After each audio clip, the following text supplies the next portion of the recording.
ସାମରିକ ଗୋଷ୍ଠୀ ଗଠନ ସଶସ୍ତ୍ରୀକରଣ ପାଇଁ ପ୍ରତିଦ୍ୱନ୍ଦ୍ୱିତାର କେତେକ ପ୍ରଶ୍ନ ଉତ୍ତର ପାର୍ଟ 2। ଚାଲନ୍ତୁ ଆରମ୍ଭ କରିବା ଆଜିକାର ପ୍ରଶ୍ନ ଉତ୍ତର। ଆମ ଚ୍ୟାନେଲରେ ନୂଆ ଥିଲେ ଚ୍ୟାନେଲକୁ ସବସ୍କ୍ରାଇବ୍ କରିନେବେ। ଆଜିକାର ପ୍ରଥମ ପ୍ରଶ୍ନ, ଦେତା କ'ଣ?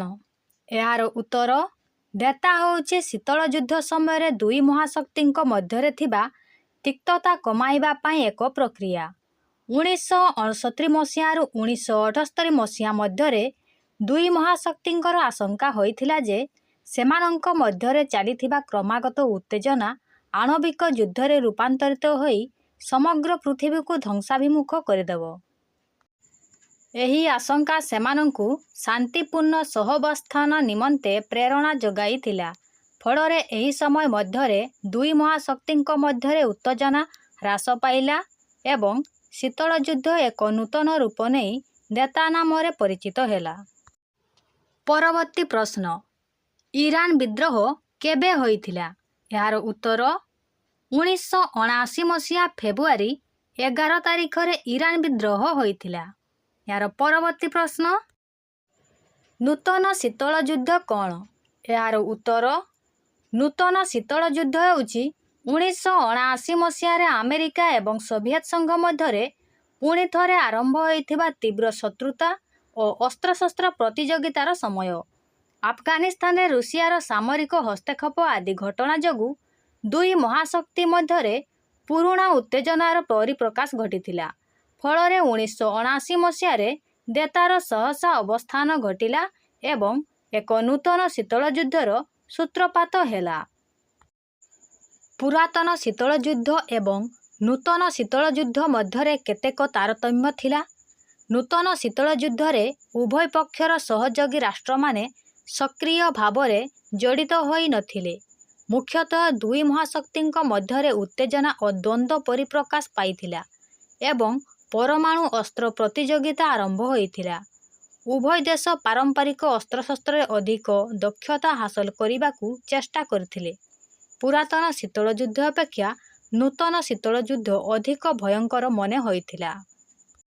ନୂତନ ଶୀତଳ ଯୁଦ୍ଧ ଅବସାନ ଘଟିଲା ବୋଲି କିଏ ଘୋଷଣା କରିଥିଲେ?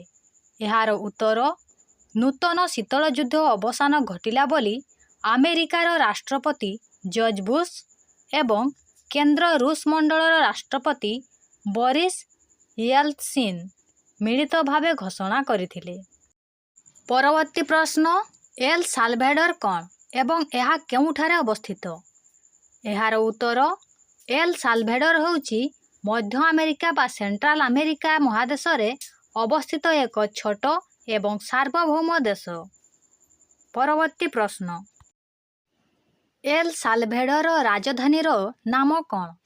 ଏହାର ଉତ୍ତର, ଏଲ ସାଲଭାଡୋର ରାଜଧାନୀର ନାମ ହେଉଛି ସାନ ସାଲଭାଡୋର। ପରବର୍ତ୍ତୀ ପ୍ରଶ୍ନ, କେତେ ମସିହାରେ ମିଖାଇଲ ଗୋର୍ବାଚେଭ ସୋଭିଏତ ପଲିଟବ୍ୟୁରୋର ସାଧାରଣ ସମ୍ପାଦକ ହୋଇଥିଲେ? ଏହାର ଉତ୍ତର, ମିଖାଇଲ ଗୋର୍ବାଚେଭ 1985 ମସିହାରେ ସୋଭିଏତ ପଲିଟବ୍ୟୁରୋର ସାଧାରଣ ସମ୍ପାଦକ ହୋଇଥିଲେ। ଏହାର ପରବର୍ତ୍ତୀ ପ୍ରଶ୍ନ,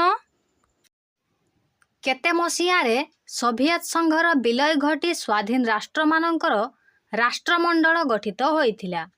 ଏହାର ଉତ୍ତର, 1991 ମସିହାରେ। ଏହାର ପରବର୍ତ୍ତୀ ପ୍ରଶ୍ନ, ଜର୍ଜ ବୁଶ କେଉଁ ଦେଶର ରାଷ୍ଟ୍ରପତି ଥିଲେ? ଏହାର ଉତ୍ତର, ଜର୍ଜ ବୁଶ ଆମେରିକାର ରାଷ୍ଟ୍ରପତି ଥିଲେ ବା ୟୁନାଇଟେଡ୍ ଷ୍ଟେଟ୍ ଅଫ୍ ଆମେରିକାର ରାଷ୍ଟ୍ରପତି ଥିଲେ।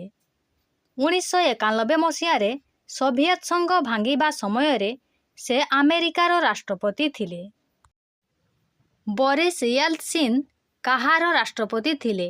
ଏହାର ଉତ୍ତର, ବୋରିସ ୟେଲତ୍ସିନ୍ ରୁଷର ରାଷ୍ଟ୍ରପତି ଥିଲେ। 1991 ମସିହାରେ ସୋଭିଏତ ସଂଘ ଭାଙ୍ଗିଯିବା ପରେ ସେ ସ୍ୱାଧୀନ ରୁଷ ଦେଶର ପ୍ରଥମ ରାଷ୍ଟ୍ରପତି ହୋଇଥିଲେ। ସୋଭିଏତ ସଂଘର ପତନ ଏବଂ ସ୍ୱାଧୀନ ରାଷ୍ଟ୍ରଗୁଡ଼ିକର ରାଷ୍ଟ୍ରମଣ୍ଡଳ ଗଠନରେ ତାଙ୍କର ବଡ଼ ଭୂମିକା ଥିଲା। କେତେ ମସିହାରେ ଶୀତଳ ଯୁଦ୍ଧର ସମାପ୍ତି ଘଟିଲା? ଏହାର ଉତ୍ତର, 1992 ମସିହାରେ ଶୀତଳ ଯୁଦ୍ଧର ସମ୍ପୂର୍ଣ୍ଣ ସମାପ୍ତି ଘଟିଥିଲା। 1992 ସୋଭିଏତ ସଂଘର ସମ୍ପୂର୍ଣ୍ଣ ବିଲୟ ବା ପତନ ଘଟିବା ପରେ ଏହି ଦୀର୍ଘ ଦିନର କୂଟନୈତିକ ଯୁଦ୍ଧ ସବୁଦିନ ପାଇଁ ଶେଷ ହୋଇଥିଲା। ସୋଭିଏତ୍ ପଲିଟି ବ୍ୟୁରୋର ଇଂରାଜୀରେ ପୂରା ନାମ କ'ଣ? ଏହାର ଉତ୍ତର political bureau of the central committee of the communist party of the Soviet union. ଏହା ସୋଭିଏତ୍ ସଂଘର ସବୁଠାରୁ ଶକ୍ତିଶାଳୀ ଏବଂ ମୁଖ୍ୟ ନିଷ୍ପତ୍ତି ନେଉଥିବା କମିଟି ଥିଲା। ଦେଶର ସମସ୍ତ ବଡ଼ ବଡ଼ ନୀତି, ଯୁଦ୍ଧ ଏବଂ ଶାସନ ସମ୍ପର୍କିତ ନିଷ୍ପତ୍ତି ଏହି ପଲିଟି ବ୍ୟୁରୋ ହିଁ ନେଉଥିଲା। 1991 ମସିହାରେ ସୋଭିଏତ୍ ସଂଘ ଭାଙ୍ଗିବା ସହିତ ଏହି କମିଟି ମଧ୍ୟ ସମାପ୍ତ ହୋଇଗଲା। ପରବର୍ତ୍ତୀ ପ୍ରଶ୍ନ, ସୋଭିଏତ୍ ପଲିଟି ବ୍ୟୁରୋ ଦ୍ୱାରା ସୋଭିଏତ୍ ସାମ୍ୟବାଦର କେଉଁ କେଉଁ କାର୍ଯ୍ୟ ସମ୍ପାଦନ ହେଉଥିଲା? ଏହାର ଉତ୍ତର ନୀତି ନିର୍ଦ୍ଧାରଣ ଓ ପ୍ରଶାସନିକ କାର୍ଯ୍ୟ ସମ୍ପାଦନ ହେଉଥିଲା।